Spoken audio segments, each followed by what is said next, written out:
Hello, everybody, and welcome to episode 19 of the Ministry Shift. My name is Pete Bate, and I'm the Director of Communications for Lichfield Diocese. This week, we're going to be looking again at Christmas, including the theme of comfort and joy. But obviously, since the last Ministry Shift last week, we've had the news that we're going to be entering another lockdown on Thursday. And just before we start thinking about Christmas, I'd like to welcome our guests today and ask them to introduce themselves and then briefly say how they feel about this new lockdown. Is it just a case of returning to what we did in April and May, or is it going to be a significant disruption for the plans that we do have for Christmas? So, Jim, do you want to kick off? Hi, I'm Jim. I'm the rector at St Matthew's Church in Walsall. I guess we're taking a lot of what we learnt from the last lockdown and what we were doing well, and trying to make sure we do that again. Some of the stuff that we had been doing has obviously fallen by the wayside for the time being, but we have contingency plans in place and we're pretty much ready to go. We've kind of been expecting it at some stage and thought it would happen. So it's sad news, but we're expecting to keep going much as we did last time. Thanks, Jim. What about you, Mary? Hi, I'm Rev Mary Smith from Newport and Chetwynd, rector. Last time we sort of got a bit frazzled because we were quite overworked, my husband and I, because we were the tech as well as everything else. So this time we've got plans in place so that we're not going to be quite so exhausted. But also things are different. So during the last lockdown, we couldn't do that much with school.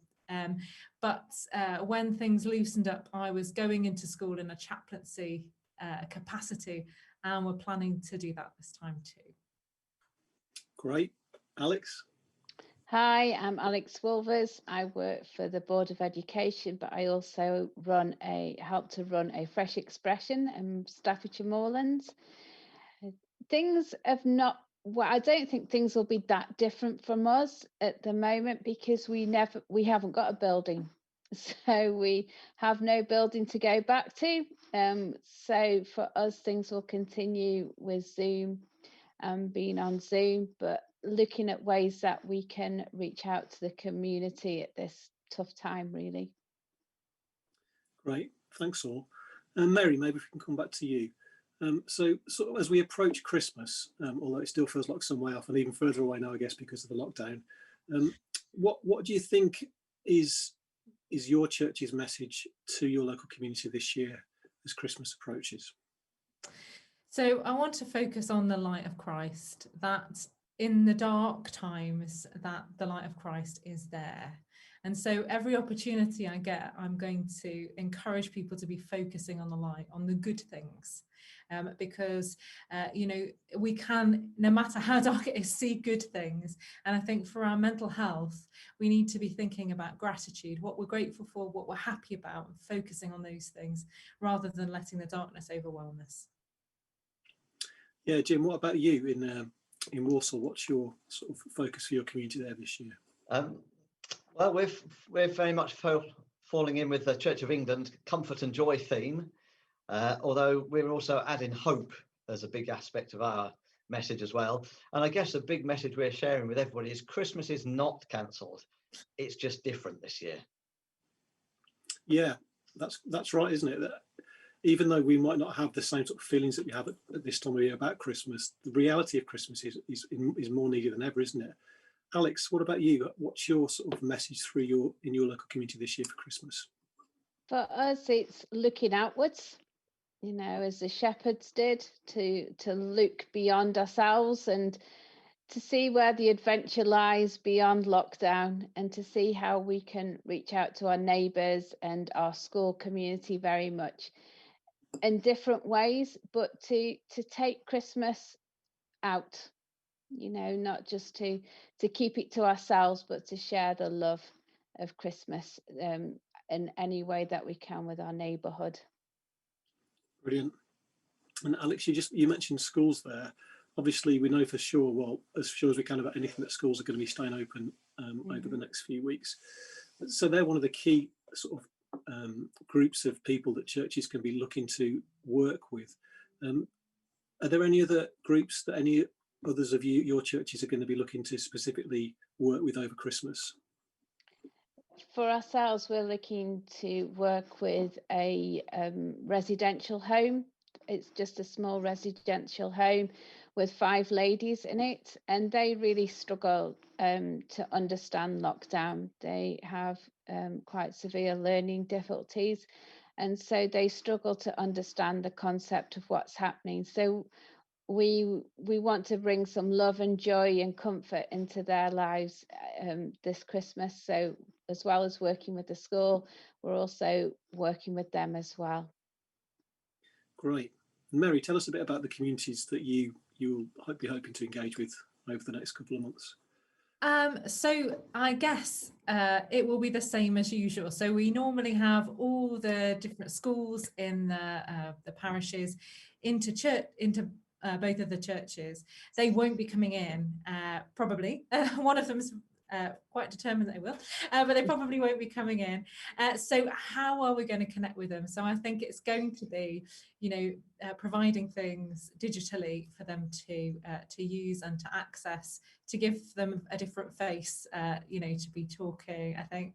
And I think we're going to be connecting again with nurseries, which is what we do, and then trying to see how we can reach out. I know that one of the things I really want to be doing in the next couple of days before lockdown is going and visiting my shops on the high street to just say, we're praying for you. You're really important to us. Small businesses are really hard hit, and we want you to know that we care.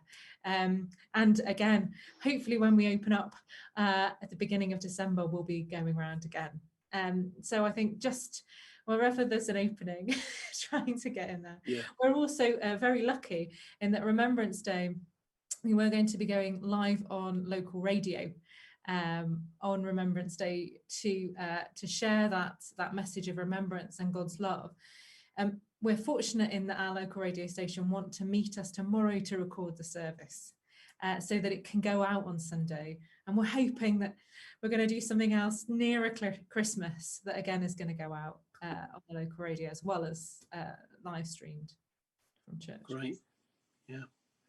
And Jim, what's the mood like in Walsall? What are the, how are you thinking of ways that you might be able to link in missionally with your communities in Walsall this year?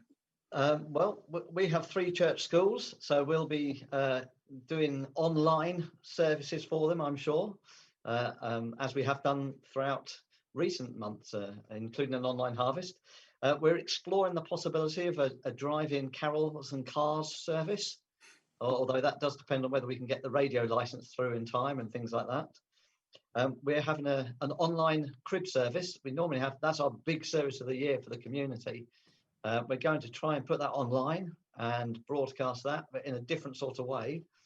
So that's actually being filmed over the next month under the lockdown situation, and we're going to have to work a bit on that. And we're also sending out a Christmas card to everybody in the parish with a message of good news, even in difficult times. And just another question, really. All of these things that you've all talked about with quite a lot of energy. How personally are you feeling, and how are you going to support, keep yourselves and your, I guess, ministry teams buoyant over these next few weeks? Is that a challenge? Would any of you like to talk to that?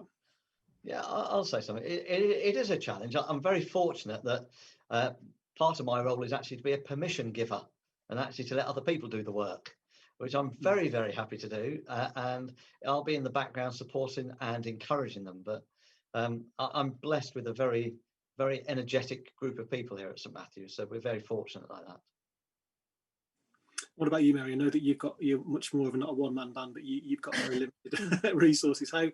How are you going to make sure that you are still smiling come Christmas? I think the thing is that pacing and preparing. So although I'm supposed to already have things in my diary the next few days, that's been jettisoned a little so that we can get prepared for the things we can be prepared for. We can be videoing in the next few days for the Sundays ahead. We can be getting things ready so that we don't need to rush. That will give me the time I have then to do pastoral conversations that in the first lockdown, I really didn't have time or energy to do as well as I'd have wanted to. So that's my real hope, And I'm not daunted, because we got through the last lockdown, and good things came out of it. Difficult things, hard things too. But you know, God is good, and I'm sure that done it before, we can do it again. Right. And Alex, we've talked quite a lot about comfort and joy. How does that theme of comfort and joy, that sort of twin theme, how is that relevant for you in your setting with your Fresh Expressions, and where things are different to lots of churches anyway, but are going to be especially different this year? How does comfort and joy fit in with that? I think they're really key words for us, because we live in a small village, and for a lot of the people in the village, they're old. It's an old village. People only move out the village in a coffin, sorry to say, but it's how it is. But to have that comfort for a lot of those older people is really important, and for us to be able to reach out and work out how to comfort a lot of those that are very lonely at this time, and how we can move close to them, but also to bring that joy. It's not comfort and despair, you know, it's comfort and joy. How can we bring the comfort, but the love and the joy and the light that Mary has spoken about as well? How do we bring that into it as well? I think that's going to be key for us this Christmas. Yeah, I think that's a really good point you make, that it's comfort and joy. It's not one or the other, isn't it? And the balance of those two together is really important. Well, thanks. We've run out of time. It's a fascinating conversation. Thank you, Jim and Mary and Alex, for your contribution this week. If you're watching this, please share or comment on the Ministry Shift in the Dyson Facebook group. And finally, one thing that we'd like to ask is that towards the end of this year, we're looking to have a special Ministry Shift episode where we speak about individuals who have actually made a ministry shift in their own churches or Fresh Expressions or chaplaincies or schools or wherever this year. So if you know any individuals who've made a particular ministry shift, then we'd love you to nominate them to include in the episode before Christmas. So you can do that by emailing our generic communications address, which is comms, COMMS at lichfield.anglican.org. And with that, always like to say goodbye, and please join us again next week when we'll be looking a bit more at the Diocese Shaping for Mission programme. Thank you and bye.